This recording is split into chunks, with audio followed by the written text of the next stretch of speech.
I'm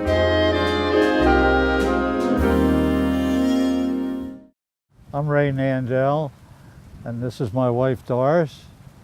And today is our 70th wedding anniversary. Can you believe it? We can't.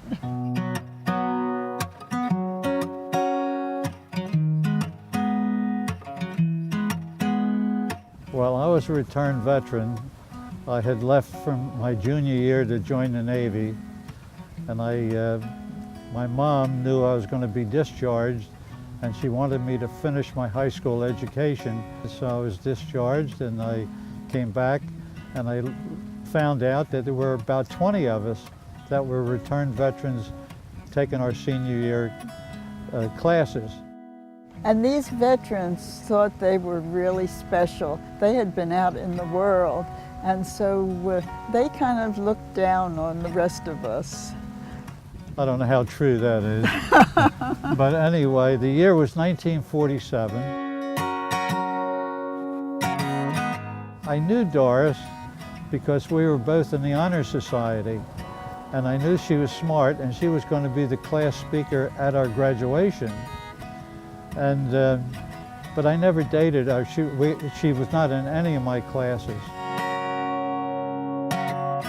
We had just finished our senior class, basically. We hadn't taken our final exams yet, but we were taking the Washington trip to Washington, D.C. with the class. We were already in Washington now, and the bus driver told us the next stop that we were going to have was in Virginia, and we were going to an amusement park. And in that amusement park, they had a tunnel of love. And I thought, gee, that sounds interesting.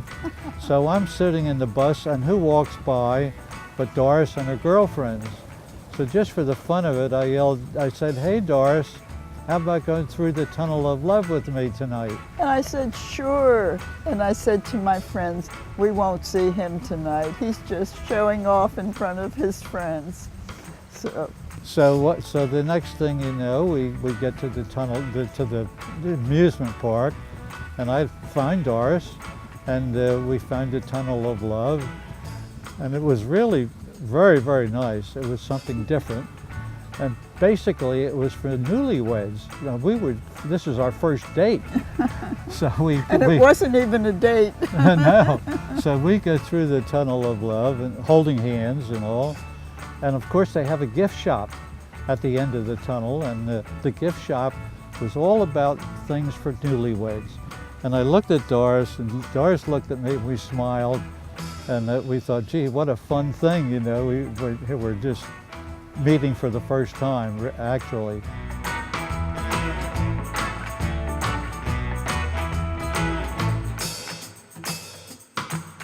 So we made plans on this trip to when we got back to school, we would do things after taking our exams.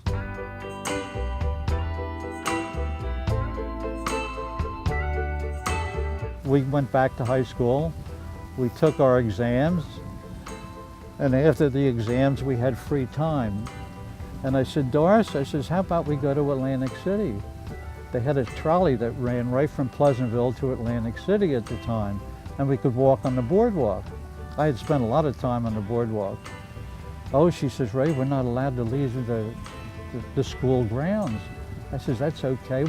We took our exams, live a little bit, let's go. So I convinced her. We're playing hooky now, so we go to... First time for me. Yeah, Doris was very nervous over this. So we take the trolley, we get to Atlantic City, we go on the boardwalk. From that time on, I could tell that Doris was a fun person to be with, and I enjoyed it. And from the first time that we met on the bus going to Washington, D.C., I could tell that she didn't wear a lot of makeup. She had a beautiful figure. She didn't try to impress me in any certain way. She was just fun to be with. And I thought, I would like I would like to spend more time with Doris. We did spend a lot of time together, and 2 years later we got married. And it was a very small wedding, but all of our friends were there. And it was held in a little Sunday school, one-room Sunday school that I had gone to my whole life because it was practically across the street from my house. And there was a Catholic church in the town, and then this little Sunday school. So I wanted to be married there, and we were married, the first and only wedding that was ever held there. And the main thing was it lasted, so we must have done it right.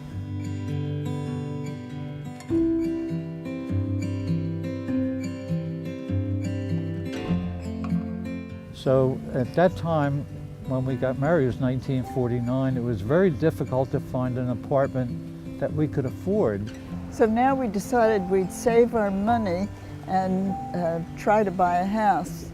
Well, we didn't have enough even for a down payment. So we said, well, we'll see if we can build a house.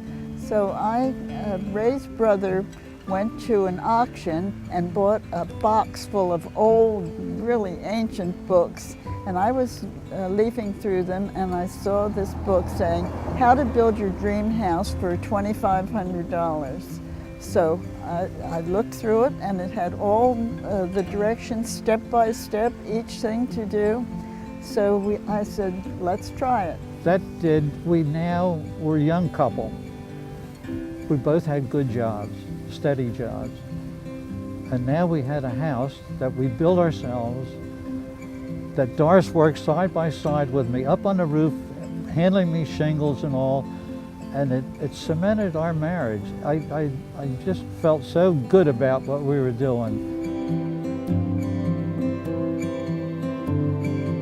One of the, what I think is the main reason we have been successful for 70 years, is we've worked at it.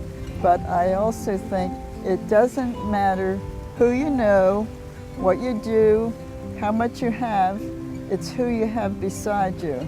And I've had this wonderful man beside me for 70 years. So that's why we're still together. And our life has been one big adventure, and I'm looking forward to all the other adventures that are coming our way.